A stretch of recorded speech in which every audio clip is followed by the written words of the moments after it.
Hello, mambo vipi watu wangu, shabiki zangu.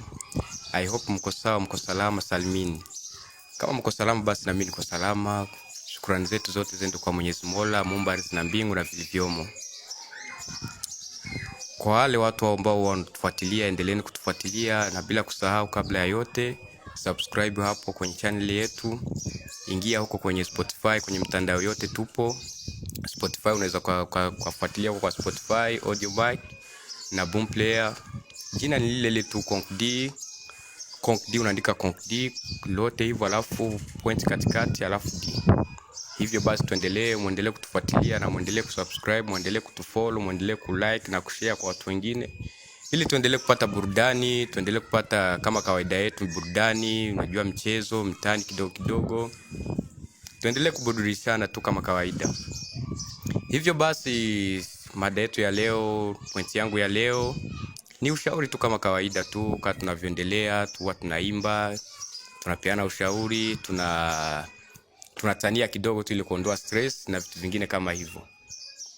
Basi ushauri wangu wa leo tu ni kwa vijana wenzangu kama sisi, vijana wenzangu ambao ndio tegemezi la kesho, vijana wenzangu ambao ndio watu tegemezi watarajiwa kwa baadaye. Hivyo basi ndio maana waga nasisitiza sana kwa vijana, kwa sababu vijana ndio nguvu ya kesho. Vijana ndio kila kitu. Vijana ndio kila kitu ambacho nchi inategemea.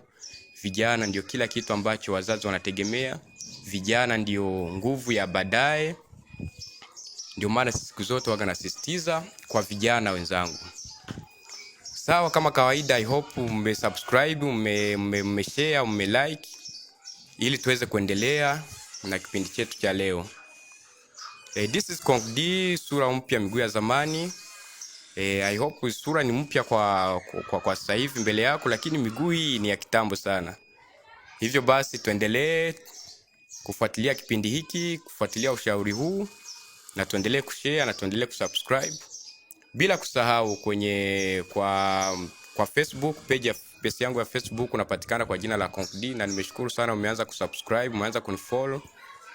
Kwa Instagram napatikana hapo napatikana kwa jina la Conk D. TikTok pia napatikana kwa jina la Conk D pia, na mitandao yote hiyo jina ni hilo tu, Conk D. Unanifuata kwa mitandao yote, alafu kwa Spotify na Audiomack na kila kitu. Nenda huko nifuatilieni huko, alafu kufuatilia muziki yangu huko. Nimeposti huko kwa Spotify, nimeposti kwa Boomplayer, nimeposti kwa Audiomack, nimeposti kwa everywhere. Unaweza kunifuata huko na kusubscribe na kushare kwa watu wengine na kusikiliza. Ukiandika Conk D kwa Spotify watakuletea mlolongo wa muziki. Ukiandika Conk D kwa Boomplayer watakuletea mlolongo wa muziki hapo. Alafu mwenyewe utachagua muziki yako pendwa ya kusikiliza. Utanifuata huko, utaandika Conk D, Conk.D, Conk D, Boomplayer huko, Audiomack, Spotify, YouTube. Alafu tuendelee na mambo mengine. Muziki ipo huko na tunaendelea na mambo mengine. Haya. Basi kama nilivyoanza mwanzo, nimesema ushauri wangu kwa vijana wenzangu ambao ndio tegemezi la baadaye, vijana ambao tuna mwendo mrefu katika maisha ya baadaye, vijana ambao kila kitu kinategemea, nchi inategemea, wazazi wanategemea, na kijana ni tegemezi la baadaye, mtu tegemezi kwa baadaye. Okay. Hivyo basi nasema vijana popote ulipo, inawezekana kwa bado kwa wazazi, inawezekana kwa bado upo kwa mtu ambaye ni mlezi, mtu yeyote ambaye anakulea, amechukua nafasi ya wazazi waliokuzaa, huyo naye ni mzazi pia, wote ni wazazi. Hivyo basi tambua ya kwamba chochote unachofanyiwa kwa sasa hivi ambapo unalelewa, chochote kile unahudumiwa ambacho unaona kwako ni cha bure, usifikirie labda ni cha bure. Hakuna kitu cha bure. Wewe unapewa kila kitu, unahudumiwa sawa, kwa sababu unalelewa. Na mzazi anafanya hivyo kwa kukutarajia, kwa kutengeneza future yako, kwa kutengeneza maisha yako ya baadaye. Anatimiza wajibu wake kama mzazi kukuhudumia chochote kile. Lakini wewe kama kijana, kaa ukijua kwa kwamba hicho chochote unachohudumiwa hapo sio cha bure, utakuja ukilipa kwa baadaye. Na si lazima ulipe huyo mtu ambaye amekusaidia, ambaye anakulea. Kuna watu utakuja kulipa ambao hujui, ambao hujawaona sura zao, wapo kwa ambao wanakusubiri. Hivyo basi kijana unabidi uamke. Kijana anasema kijana amka, kijana amka, kijana tumia akili. Kijana amka, tumia akili. Kijana usipende vya bure. Kwa sababu gani? Kijana unafaa kutumia akili. Unajua kwamba sasa hivi nalelewa, kesho nitakuwa silelewi. Kesho nitakuwa mimi ni mtu tegemezi. Kama nilivyosema, kijana ni mtu tegemezi. Mtu tegemezi mtarajiwa kwa baadaye. Hivyo basi kama ukijua ni mtu tegemezi mtarajiwa kwa baadaye, kuna watu watakuja kukutegemea. Kuna watu utakuja kuwalea. Ukiwemo familia inamaanisha mke, mtoto. Hiyo ndio familia kubwa.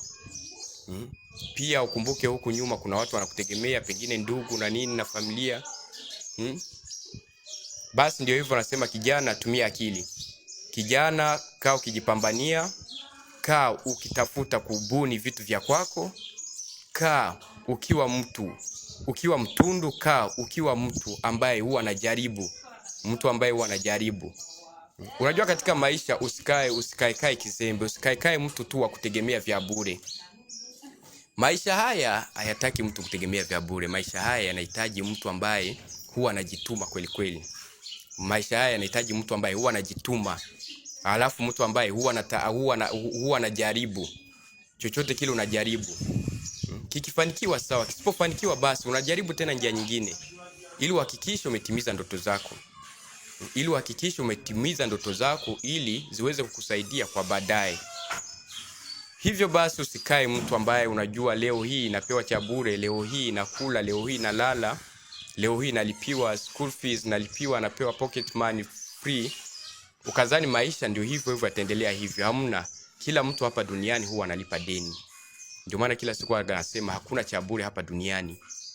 Wewe sasa hivi ni mtoto, unalelewa, unakuwa, wanakulea kila kitu wanakupa. Kesho utakuja kulea watu wengine ambao wewe huwajui. Na si lazima wawe hao. Unaweza kusaidia wazazi sawa, lakini kuna familia baadaye inakungoja. Utakuja kuwa tegemezi lao kwa baadaye. Hivyo basi tumia akili. Tumia akili, kuwa mjanja, kuwa mtu ambaye anajaribu kitu. Chochote kile unafikiria kufanya, fanya. Chochote kile unafikiria kufanya, fanya.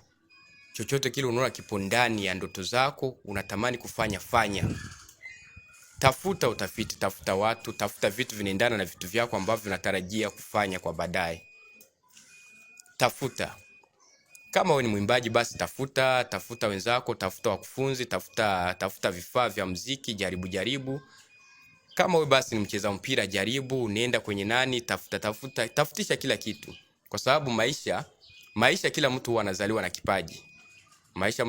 na kipaji. Lakini kipaji hicho lazima utafute ubunifu. Katika kipaji hicho lazima utafute ubunifu. Na ubunifu huo utautafuta vipi? Utatafuta watu wanaendana na vitu hivyo ambavyo unatarajia kufanya. Utatafuta wakufunzi ukae nao wanaendana na vitu hivyo ambavyo unatarajia wewe kufanya kwa baadaye. Ili uweze kukamilisha ndoto zako. Ili uweze kukaa safi na mambo yako. Ili uweze kuboresha kipaji chako. Waga nasema kuboresha kipaji kwa sababu kipaji umezaliwa nacho, lakini lazima utafute utafiti, uwe mtundu. Utafute vitu vinaendana na hicho kipaji chako ili uweze kuboresha kipaji chako, ili uweze kukuza kipaji chako. Sasa kijana ambaye unanifuatilia, kijana ambaye unaniangalia, endelea kuniangalia, endelea kusubscribe, endelea kulike na kushare ili uwe unashare kwa watu wengine, kwa vijana wengine. Wao wanapata kusikia, wanapata kuelewa na kuendeleza ndoto zao na kuboresha ndoto zao ili waweze kufanikiwa huko mbeleni baadaye. Kijana ndio maana nakwambia tumia akili. Akili ndio hiyo, kaa ukijua mimi ni mtu huu fulani, nipo hapa, natarajia kwenda sehemu fulani. Basi kama umeshakuwa na ndoto ya kutarajia kwenda sehemu fulani, unajua ni kipi cha kufanya. Lazima ukae, utulize kichwa, utulize akili, ujue ni nini natakiwa kufanya ili niweze kupambania ndoto zangu, ili niweze kuboresha ndoto zangu, ili nyota yangu ing'ae. Unatakiwa kukaa, kufikiria ni kipi cha kufanya. Pia kijana, unafaa kuamka. Usitegemee vya bure. Kijana, usikae ukitegemea vitu vya bure. Vitu vya bure huwa vinadimiza mtu. Vitu vya bure ni vitu ambavyo havifai. Cha bure utapewa, lakini ukipewa jiulize, kama nimepewa kesho itakuwaje? Anayenipa leo kesho hatakuwepo, itakuwaje? Umepewa leo, umepewa kesho, umepewa kesho kutwa, umepewa, lakini kaa ukifikiria.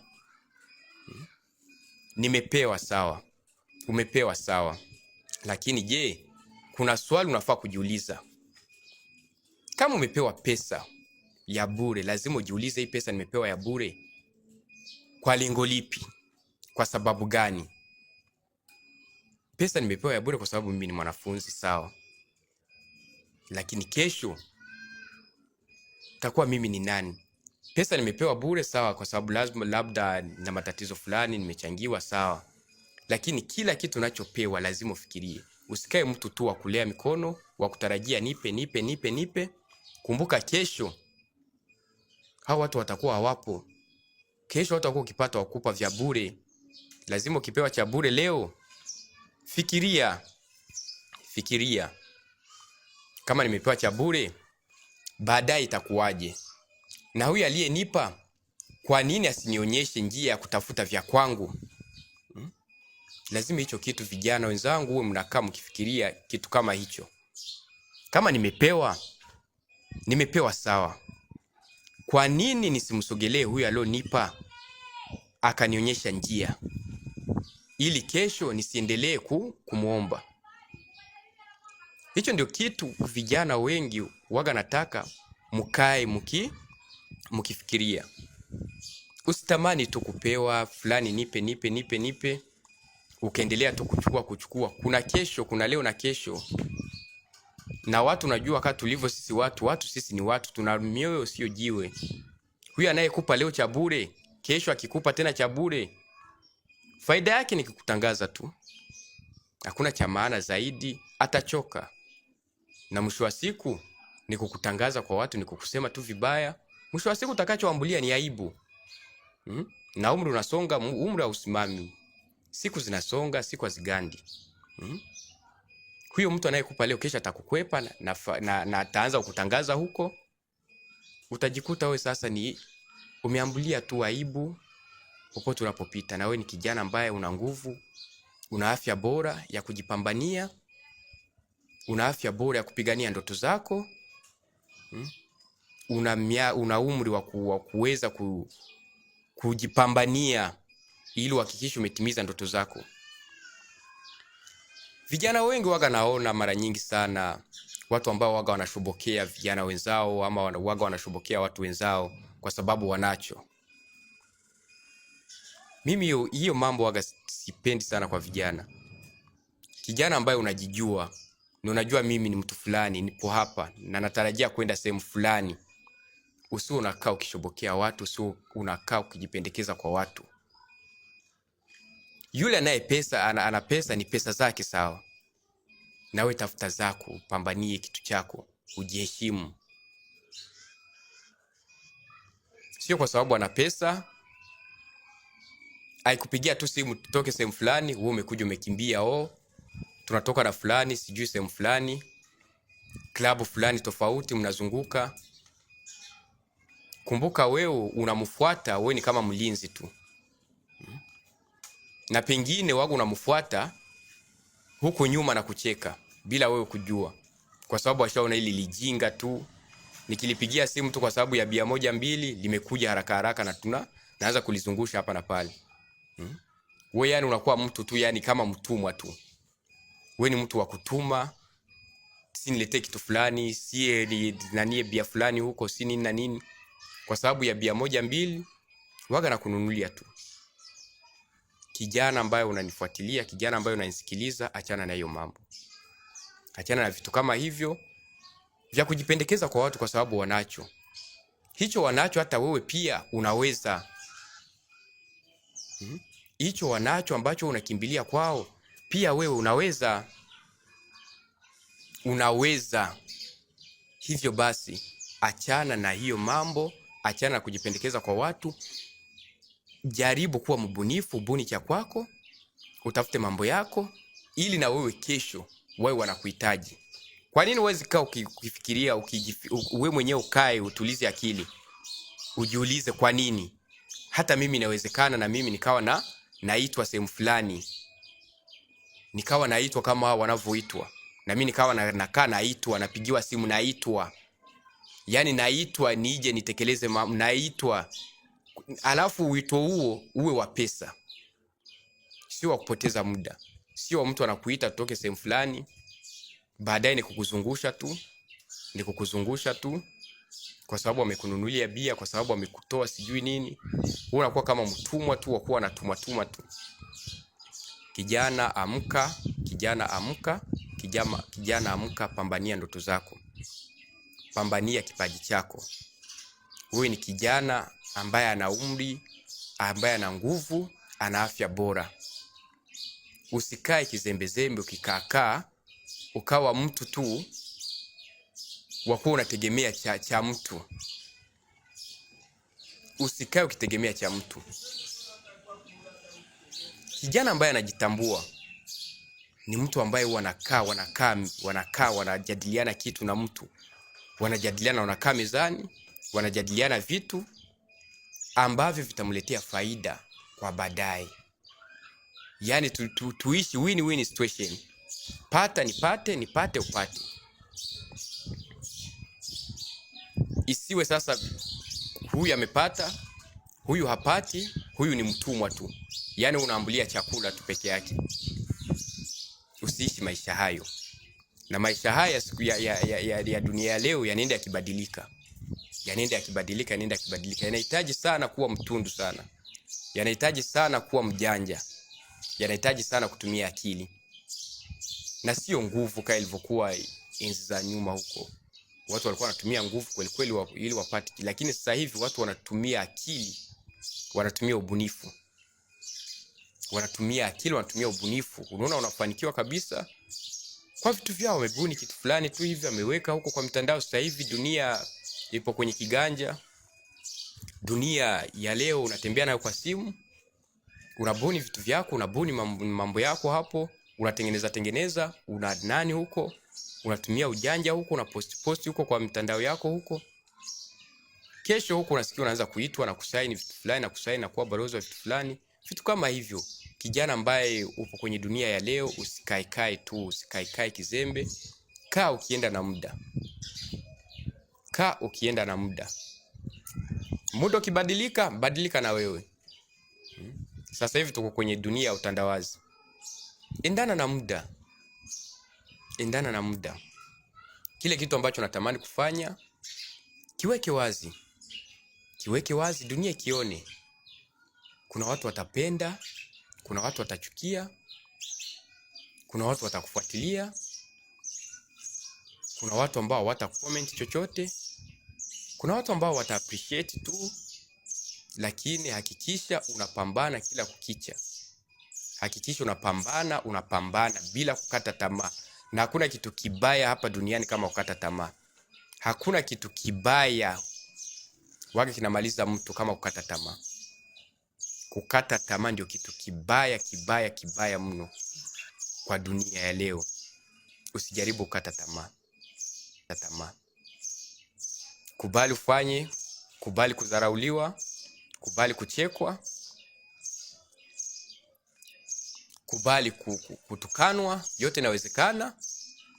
Lakini katika hayo yote, kwa sababu ya bidii yako na kujituma, katika wale wote, kati ya hao wote wanaokucheka, wanaokutusi, kuna watu watajitokeza na kukufuatilia na kuwa mashabiki wako na kukuunga mkono. Japo mwanzo walikuwa wakikucheka, walikuwa wakikudharau, lakini kwa sababu ya bidii yako kutokukata tamaa, kati ya wale waliokuwa wakikudharau, wakikucheka, utashangaa wanarudi kuwa watu wako na kukusapoti. Lakini ukikata tamaa, eti nimechekwa, nimetusiwa, sijui mambo fulani, ukaanza kukata tamaa, utaenda kulala chumbani na mwisho wa siku wewe mwenyewe ndio utafilisika, kwa sababu hakuna mtu ambaye atakuja kukuinua, hakuna mtu ambaye atakuja kushika mkono kukuanzisha maisha kama sio wewe mwenyewe. Kama sio wewe mwenyewe kusimama wewe kama wewe. Kusimama wewe kama wewe na kujipigania. Yeyote yule atakayejitokeza kukusaidia atakusaidia kwa sababu ameona wewe mwenyewe umejipambania, na kuna sehemu fulani kuna kiwango fulani wewe mwenyewe umefika, kuna ngazi fulani umefika. Alafu ndio watu wanakuja kukusupport ama kuwekeza kwako kwa sababu wameona kuna kitu kwako. Na hicho kitu wamekiona kwa sababu umejaribu, umejipambania. Wamekuja kuwekeza kwako ama kukusupport ama kukufuatilia kwa sababu umewaonyesha uwezo wako. Umewaonyesha vipaji vyako. Umewaonyesha mambo yako. Jaribu kujipigania. Jaribu kujipambania. Onyesha uwezo wako. Chochote kile unachotamani kufanya, fanya. Sio ukae ukitegemea labda mara nitaomba nangojea support si mtaji fulani si nini na nini lazima nipate watu fulani wa kunisupport Support ya kwanza ni wewe, kwa sababu hakuna anajua kilichopo ndani yako kama sio wewe mwenyewe. Wewe ndio unajua kilichopo ndani yako. Sasa hicho kilichopo ndani yako kionyeshe, kiweke wazi, kionyeshe dunia, kionyeshe watu. Alafu ndio watu watagundua jamaa na kitu fulani. Na kitu fulani hicho kinaweza kutufaidisha sisi. Kama ni wa kuwekeza, wekeze. Kama ni wa kukusaidia, kusaidie, kwa sababu ameona kitu ambacho wewe umeonyesha. Na kitu hicho anaona kina maana. Kuwa mtu wa kujaribu. Usiwe mtu wa kungojea wa kutengenezee. Usiwe mtu wa kungojea wa kuonyeshe. Usiwe mtu wa kungojea. Sawa, mtu anaweza kuonyesha, lakini akisha kuonyesha na wewe kuwa mjanja, kuwa mbunifu. Nimekwambia kijana unafaa kuwa mtu wa kutokukata tamaa cha kwanza. Na mtu wa kuwa mbunifu kwa kitu ambacho wewe unaweza kufanya. Kipaji ambacho umezaliwa nacho, kipaji ambacho umepewa na Mwenyezi Mungu, hicho kipaji hicho kipiganie, uwe mbunifu kwenye hicho kipaji chako. Ili kiweze kuendelea. Kwa sababu unaweza kuwa na kipaji, sawa, unaweza kuwa na kipaji. Lakini hicho kipaji hicho ukilala nacho kifikiria la kwamba kipaji hicho ndio kitakuja kujitokeza chenyewe, basi mwisho wa siku kipaji kitayoyoma na kitakwisha kabisa. Na basi japokuwa kipaji hicho kingekusaidia na kuweza kukukuza na ukaweza kupata mafanikio kupitia kipaji hicho, kuweza kujilea na kulea familia yako kupitia kipaji hicho. Lakini wewe mwenyewe kipaji hicho umekilaza, umekuwa mtu ambaye si mbunifu katika kipaji chako, basi. Lakini usiwe mtu wa aina hiyo. Kuwa mtu ambaye anajua ni nini cha kufanya. Nina kipaji fulani, lazima kipaji hicho nitakiboreshaje ili kiendelee kudumu, kiendelee kukaa kwenye masikio ya watu. Ili niendelee kukaa kwenye masikio ya watu, endelee kukaa kwenye macho ya watu, waendelee kunifuatilia, waendelee kunisikiliza. Na waendelee kuniamini. Nitafanyaje? Sasa njia ni moja tu, ni ya kuwa mbunifu. Njia ni ya kuwa mbunifu. Unabuni leo hivi, kesho vile. Usiwe mtu ambaye anazoeleka. Katika kipaji chako usitamani kuwa mtu ambaye anayezoeleka. Usizoeleke. Kama unajua leo amenizoea hivi, kesho badilika. Wabadilishie. Badilika, uwe mtu wa aina fulani. Uwe mtu wa aina fulani. Katika jamii usiwe mtu wa kuzoeleka. Siku zote ukizoeleka kwa kitu fulani siku zote, mwisho wa siku hicho kitu huwa kiendelei. Kwa sababu watu wana tabia moja, wakishazoea, wamezoea, inafika time wanakushusha wenyewe, wanaona sasa tumezoea kitu hichi. Inafika muda wenyewe wana block. Sasa kuwa kama kinyonga, badilika kama kinyonga. Kuwa mtu wa kubadilika, kuwa mtu wa ubunifu. Hivyo basi unaweza kuendelea na kipaji chako na kuendelea na mambo yako, na mambo yako hayo yakakupa faida kwa baadaye. Kwa sababu kijana ambaye unanisikiliza, kaa ukijua ya kwamba hivyo unavyolelewa, kesho utakuja kulea. Deni hilo utakuja kulilipa. Deni utakuja kulilipa. Ukubali ukatae. Na hakuna watu watakulipisha deni hiyo ya maisha ambao unalelewa, unahudumiwa. Wewe mwenyewe utakuja kulipa kwa watu ambao hujajua hata sura zao. Familia ambayo utakuja kupata kwa baadaye. Ndio maana kijana, kaa ukijua wewe ni mtu tegemezi mtarajiwa kwa baadaye. Wewe ni mtu tegemezi mtarajiwa kwa baadaye. Tumia janja wako wote, akili yako yote, ili kuhakikisha umetimiza malengo yako, ili kuhakikisha umetimiza ndoto zako. Kaa ukiwa mbunifu, kaa ukitumia akili. Na maisha haya ya leo, ukikosa hapa, jaribu hapa. Inawezekana. Ukishindwa shule, jaribu njia nyingine, inawezekana. Mambo yote nimekuambia, kama nilivyosema, ni kujaribu. Hakuna anayeweza hapa chini ya jua. Anayeweza ni Mwenyezi Mungu peke yake, ambaye ameumba ardhi na mbingu na vilivyomo. Huyo ndio peke yake anaweza. Sisi wote hapa duniani ni kujaribu mpaka toni la mwisho. Waga tunaaga dunia tukiwa tunajaribu. Na mwanaume siku zote waga naaga dunia akiwa anajaribu. Chochote kile ni kujaribu tu. Asikudanganye mtu eti mimi naweza. Sisi tunaishi hapa duniani kwa kujaribu kitu. Ndio maana unaona mtu ametoka kwenye hichi, kesho yuko kwenye hicho. Ni kujaribu. Akiona hapa kimeshika, anaendelea.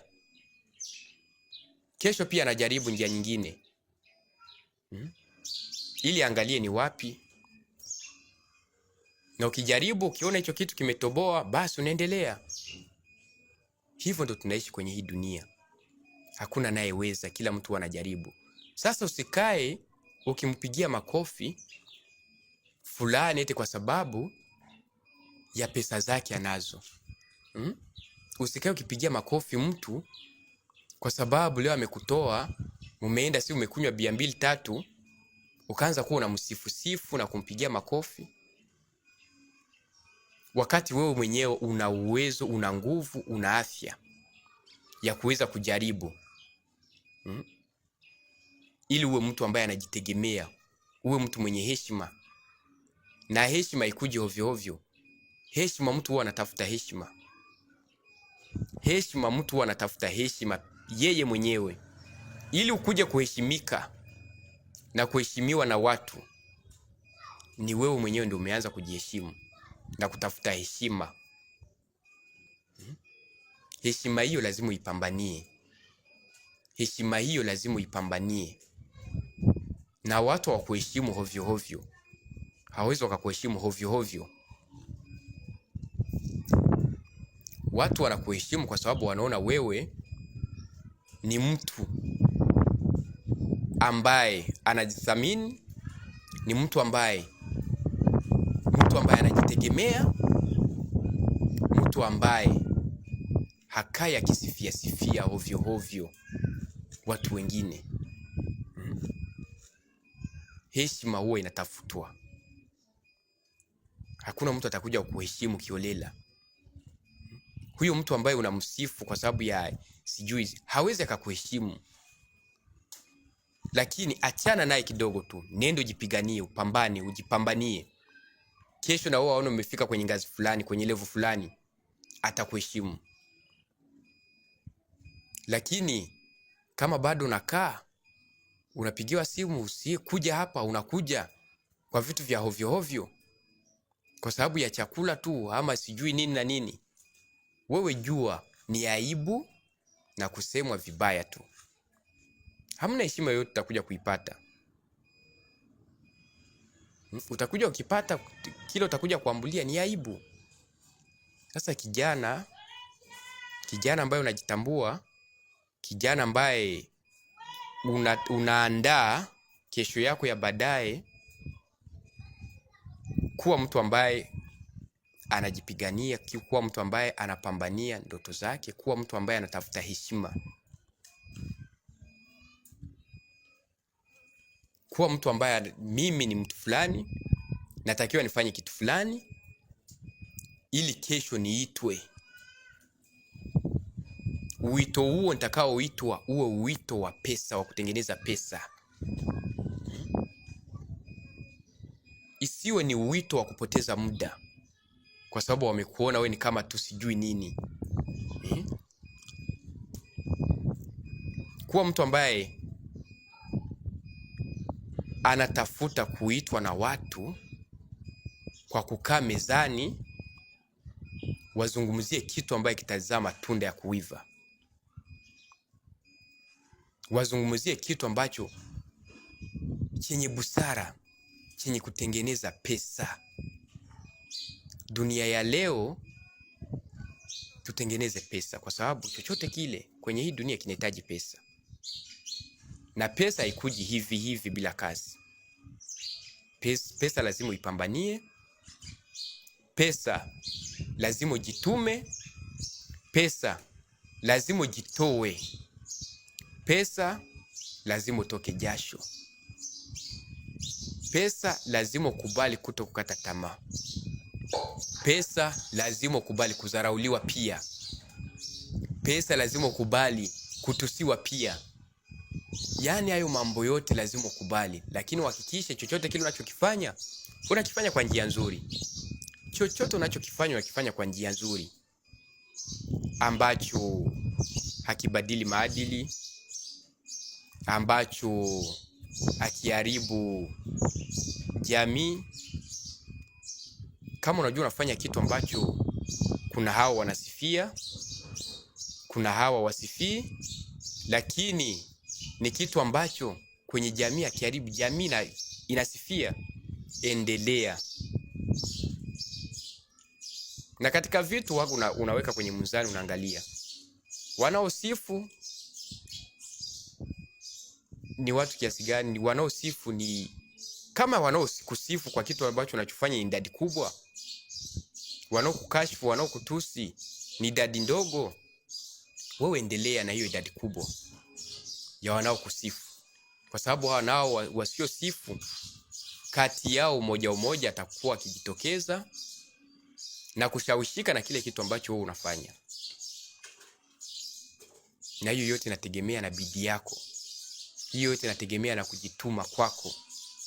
Hiyo yote inategemea na uwezo wako kwenye kipaji chako, kwenye mambo yako unayofanya.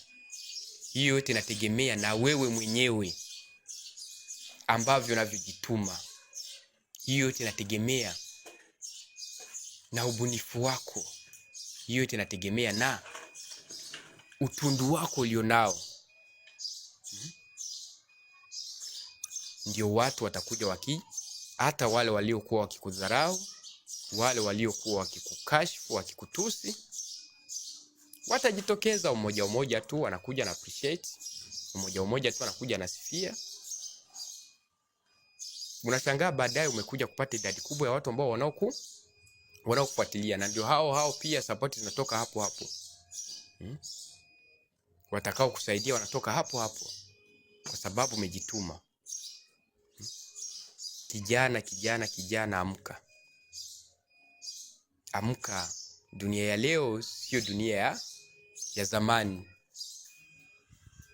Dunia ya leo inahitaji ujanja, inahitaji akili, inahitaji ubunifu na sio nguvu.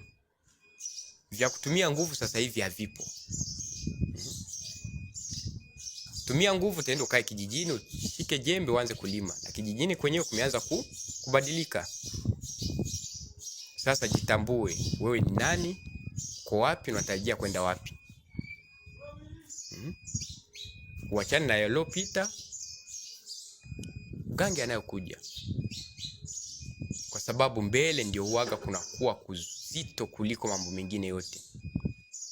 Mbele ndio huaga kunakuwa kugumu. Unaweza fikiria labda wacha nikae, mbele kutakuwa kuzuri. Mbele ndio huaga kunakuwa kugumu. Katika vitu vyote unavyofanya, wewe unahakikisha mbele yako utakuwaje.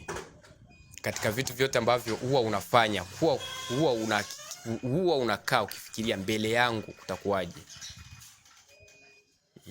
Mbele kutakuwaje.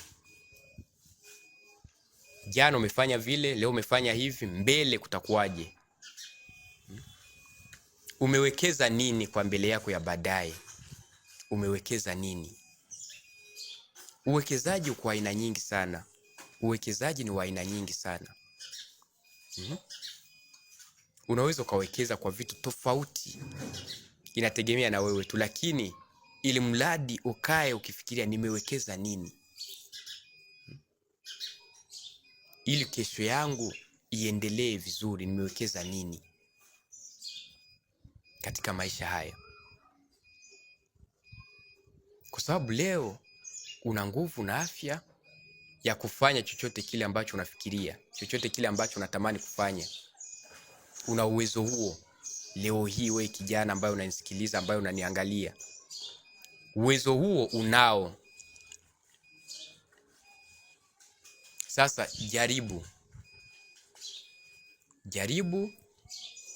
jaribu kupambania kesho yako ya baadaye. Umewekeza nini kwa kesho yako ya baadaye?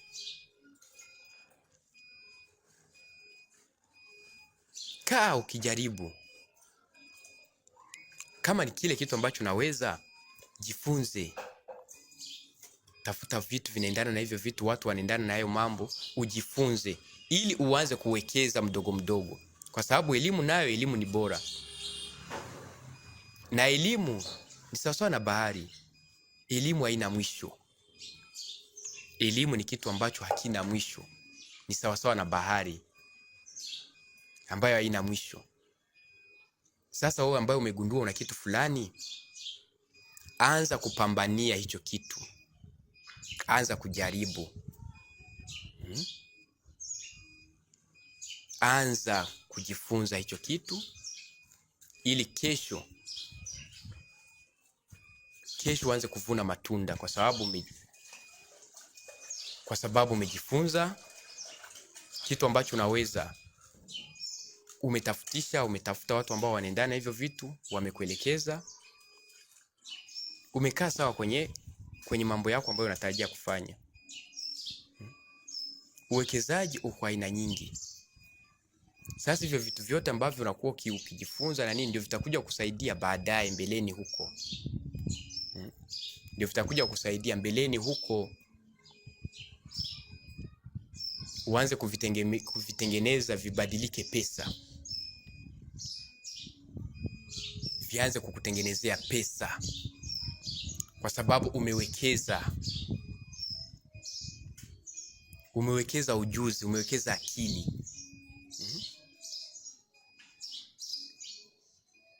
Sasa ujuzi huo ambao utakuwa umewekeza ndio sasa utaanza kubadilikia pesa sasa kwa baadaye. Alafu anze kutengeneza mambo yako. Jaribu kuwa mtu wa kuwekeza. Usione leo umepata pesa ukaanza kuitumia vibaya ukifikiria labda kesho itakuwa hivyo hivyo. Katika maisha ni kitu ambacho waga hakina mwenyewe na hakuna mtaalamu wa maisha. Asikudanganye mtu. Hakuna mtaalamu wa maisha. Asikudanganye mtu. Wewe kijana ambaye umepata opportunity ya kupata kitu, ya kupata kidogo kile, usikiharibu. Usikiharibu kifikiria ya kwamba kesho nitakuja kupata cha zaidi. eti mimi bado nina afya, nina nguvu, kesho nitakuja kutengeneza vingine zaidi, wacha niharibu. Hiyo pengine imekuja kama chance. Hiyo imejitokeza, Mungu amekufunulia kitu kidogo tu ili iwe kama chance kwako. Iwe kama mwanzo sasa wa kuanza vitu vyako. Iwe sasa mwanzo sasa wa kuanza kujiendeleza. Sasa umeona opportunity imetokea, unaharibu ukifikiria kwamba kesho nitakuja kupata cha zaidi. Umejidanganya sana. Kwa sababu maisha haya huwa yanabadilika kama kinyongo. Utakuja kushangaa umeharibu chochote kile, umeharibu opportunity ambayo umepata, na kesho yako inakuwa ngumu kabisa, ninakuwa ngumu kabisa, mpaka unajishangaa. Unapopata kitu kidogo kile, pesa, bahati imekuangukia, umepata pesa, shikilia hiyo pesa kwa njia yote. Shikilia hiyo pesa bila kufikiria kesho naweza nikapata pesa nyingine. Shikilia hiyo pesa na kuanza kuitumia kwa akili mno, na kuanza kuitumia kwa akili, kwa sababu hakuna anayejua kesho. Hakuna mtaalamu wa kesho, asikudanganye mtu. Inaweza kuwa hiyo ndio mwanzo wako na ndio bahati yako ya kuanza kukuinua sasa, ili kesho boreshe maisha yako ya baadaye. Kwa sababu nishatokea, waga natokea kwa watu wengi, waga naona. Na waga tunaona sisi wote. Katika jamii, katika watu wanaokuzunguka, waga unaona.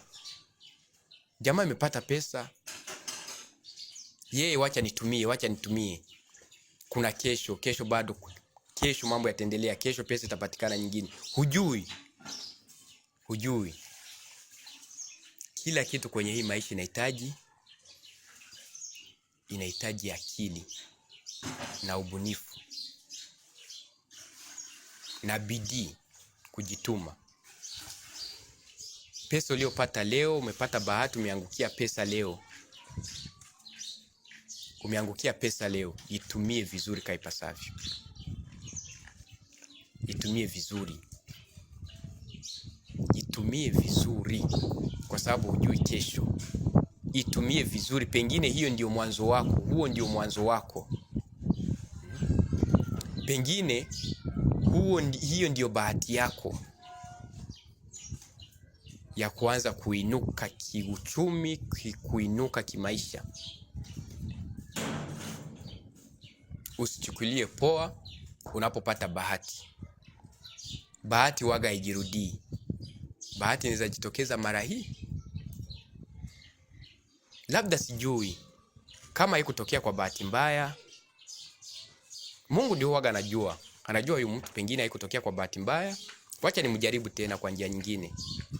Hapo Mwenyezi Mungu anaweza kujaribu kwa njia nyingine, akakufungulia mlango mwingine kwa ukaweza tena kufanikiwa.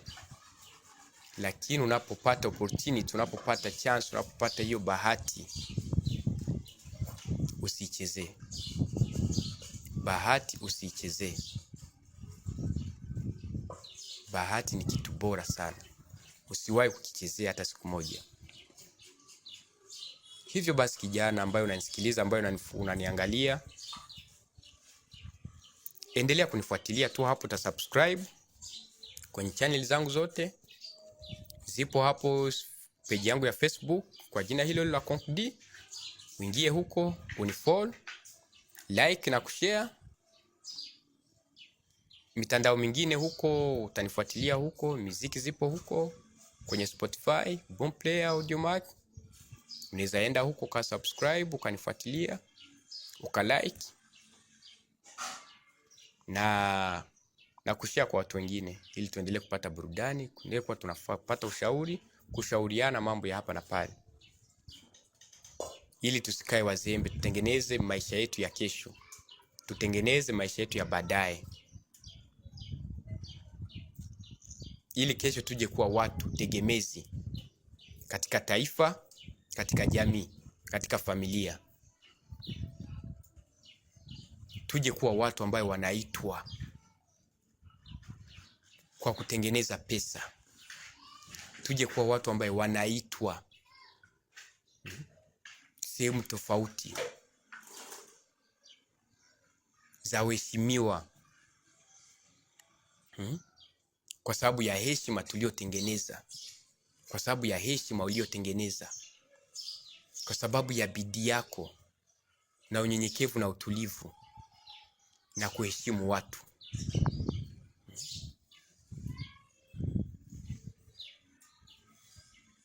Na kujiheshimu. Hiyo ndio kitu pekee itakuja kutengenezea maisha yako ya kesho ya baadaye. Heshima, kujiheshimu, kuheshimu watu, kujituma, bidii, kutokukata tamaa. Hivyo ndio vitu vitakuja kukutengeneza wewe kwa baadaye kuwa mtu bora, kuwa mtu ambaye watu wanategemea alafu wanaheshimu. Usione watu wako sehemu fulani, wako kwenye ngazi fulani, wako kwenye engo tofauti za juu, kwanza nimekuja tu hivyo hivyo kiolela. Haijawaangukia. Wamepambana ya kutosha, wamepambana kweli kweli. Ni kwa sababu tu hujakaa nao waanze kukusimulia, waanze kukuelezea maisha yao ya waliopitia nyuma. Kuna hata maisha mengine wanaweza kuelezea tukatoa machozi. Kuna hata maisha mengine wanaweza kuelezea mwenyewe ukajikuta kumbe mimi hujapitia hata robo ya maisha wanaokuelezea. Sasa wewe ambao unaona umekata tamaa, ambao hujapitia hata robo ya yule ambaye unamsifia, kwa nini usijitume? Wakaribie, waulize. Ni kwa sababu tu waweza wakakuelezea shida zao, waweza wakakuelezea yale waliopitia nyuma. Wewe unaona tu wako kwenye ngazi za juu, wamefanikiwa, hujua wamefanikiwaje. Hujua wamepitia mangapi.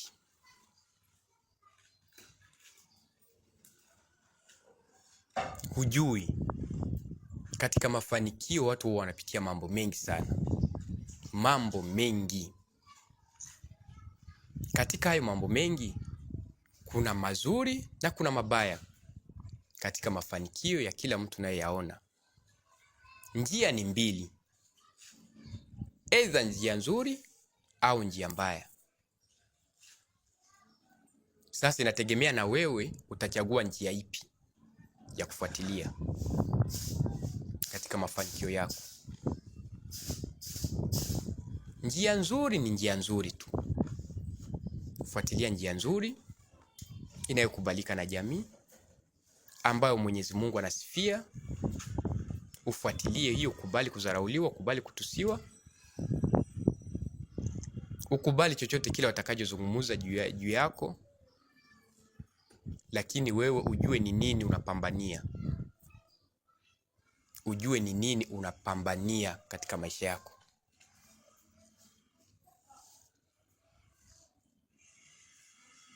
Ukae, ufikirie, utumie akili yako.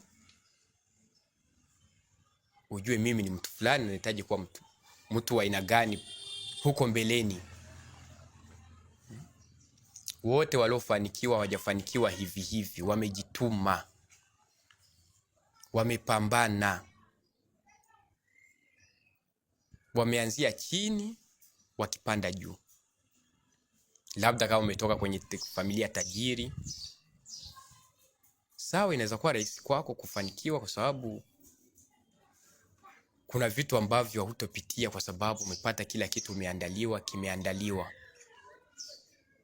Lakini wengi wetu, wote hao unaona waliofanikiwa, wengi wao wametoka familia masikini. Wote hao unaona wamefanikiwa, wengi wao wametoka katika familia masikini. Sasa jiulize, wametoka katika familia masikini lakini wamefanikiwa. Kwa nini wewe ukate tamaa? Uanze kujilaumu.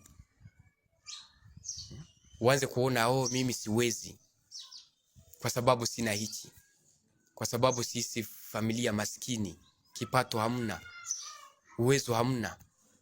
uanze kukata tamaa na kujilaumu.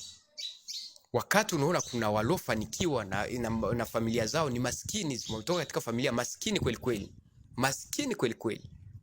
Wengi watu maarufu wao unaoangalia, unaowafuatilia, wengi wao wametoka katika familia maskini. Familia maskini. Lakini kwa sababu ya bidii, ya kutokukata tamaa, ya kutokujali nimetusiwa, nimezarauliwa, wamejituma na wamepambania ndoto zao na wamefanikiwa. Na kwa sasa hivi ni watu ambao wanaheshimika katika jamii, katika serikali na dunia kwa ujumla inawaheshimu. Lakini wametoka katika familia maskini. Sasa kwa nini wewe? Kwa nini usijaribu? Kwa nini usianze kujitengeneza? Kwa nini usianze kupigania kile unachoona ambacho wewe, kile ambacho unaona wewe unaweza? Kwa nini usianze kupigania ndoto zako? Pambana, pambana, pambana mpaka toni la mwisho. Hapa duniani hakunaga, kila kitu ni kujaribu na kila kitu ni kupambana mpaka toni la mwisho. Mpaka utakapoyaona mauti. Mpaka safari yako ya mwisho ya kuaga dunia hii. Tunaishi maisha ya kupambana, ya kujaribu, ya kujaribu, ya kujaribu, ya kujaribu. Iwe tajiri, iwe maskini. Sasa ni muda wako kijana wa kujitambua. Ni muda wako kijana wa kuachana na vitu vya bure bure ambavyo hujui vimekujaje. Unapopewa kitu, kaa ukifikiria hichi kitu nimepewa kwa sababu gani? Kitu hiki nimepewa kwa sababu gani? Kwa lengo lipi? Ndio kitu cha kwanza unafaa kufikiria. Hichi kitu nimepewa, je, kesho nitakuja kupewa tena? Swali ambalo unapaswa kujiuliza. Ni swali ambalo wewe mwenyewe unapaswa kukaa chini ukafikiria. Kwa sababu kupewa sio kosa. Lakini anayekupa siku zote anakupatia kwa lengo fulani. Kuna michango, unaweza kuwa umeumwa, hiyo ni vitu vya kawaida. Hiyo inaitwa michango tu, ni kuchangia. Mtu wetu amepatikana na shida, amesumbuliwa na ugonjwa fulani, ameitisha mchango, tunaweza tukachangia. Amepata shida fulani, pengine labda kuna sherehe fulani, kuchangisha. Hivyo ni vitu vya kawaida, vinaitwa michango. Lakini kile kitu wako unapewa, umekipewa kwa sababu gani?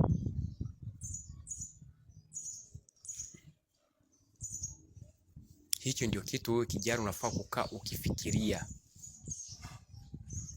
Rafiki yako ashafanikiwa, ana maisha. Kila siku unakaa ukimtegemea akupe 10,000, 20,000. Anatoa na kupa, kesho anatoa na kupa. Huwezi kaa ujifikirie kwa nini? Hicho ndio kitu wewe kijana unafaa kukaa ukifikiria. Rafiki yako ashafanikiwa, ana maisha. Kila siku unakaa ukimtegemea akupe 10,000, 20,000. Anatoa na kupa, kesho anatoa na kupa. Huwezi kaa ujifikirie kwa nini? Huyu anayekupa ni binadamu. Hata kama anacho, kesho atachoka kukupa, atachoka kukusaidia. Na wewe akili yako na nguvu zako zote zimetegemea kupewa. Itakuwaje? Akili yako yote uishaionyesha kwamba chochote kile lazima upewe. Na hapa duniani unajua hakunaga kitu cha bure.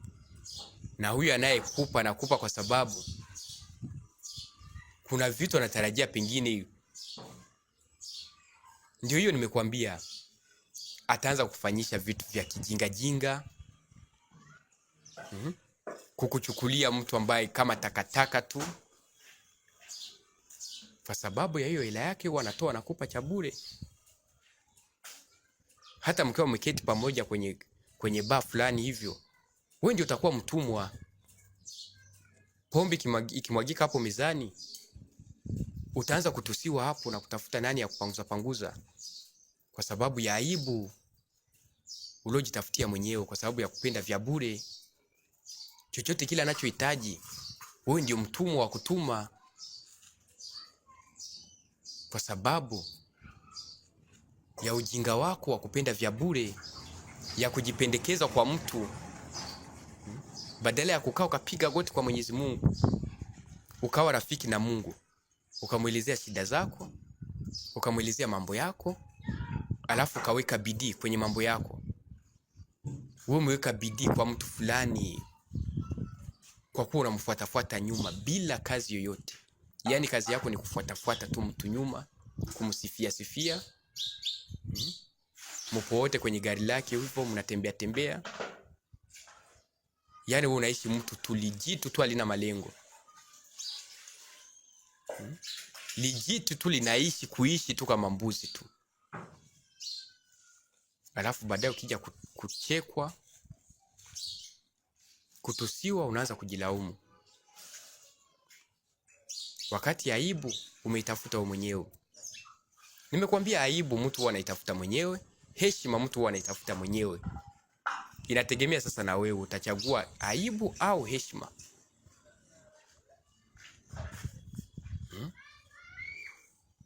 Waga tunaona mitaa tunapoishi, watu wanaotuzunguka, sehemu tofauti.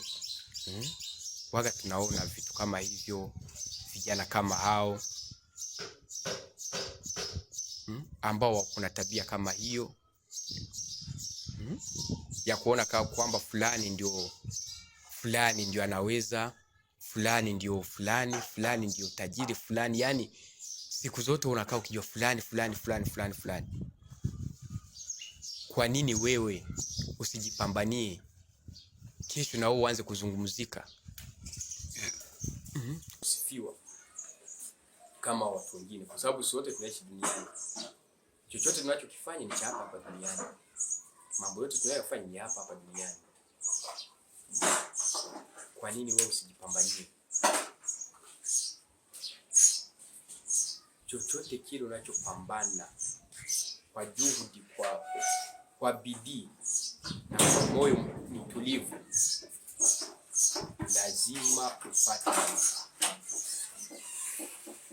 lazima upate kile unachohitaji. Kitachelewa sawa, kuchelewa kitachelewa, lakini baadaye kitakuja kujitokeza na kitakuja kikiwa bora. Sasa lazima uwe na moyo wa uvumilivu, moyo wa subira. Katika maisha lazima uwe na moyo wa subira, moyo wa uvumilivu. Chochote kinahitaji uvumilivu na bidii, moyo wa subira. Lakini ukitaka kuishi kwa maisha ya haraka, hayo ya kusifia au wenzako unaona waliofanikiwa, pia labda wewe kesho utafanikiwa haraka kama hao. Hawajakuambia shida waliopitia, hawajakuambia wamehaso kiasi gani ili wafike hapo walipo, hawajakuambia. Ndio hapo wao unajikuta umekata tamaa, umeanza kujilaumu, umeshindwa nini cha kufanya, nini cha kuacha. Sawa kijana mwenzangu, nashukuru sana ambaye umenifuatilia. Endelea kusubscribe na kushauri sana tuendelee kunifuatilia, kunifollow, kushare na kulike, ili tuendelee kuwa tunapeana ushauri wa hapa na pale. Tuwe vijana tegemezi kwa baadaye. Pambanie maisha yetu, pambanie ndoto zetu, ili kesho vije kutuletea mkate mezani. na familia zetu. Asante.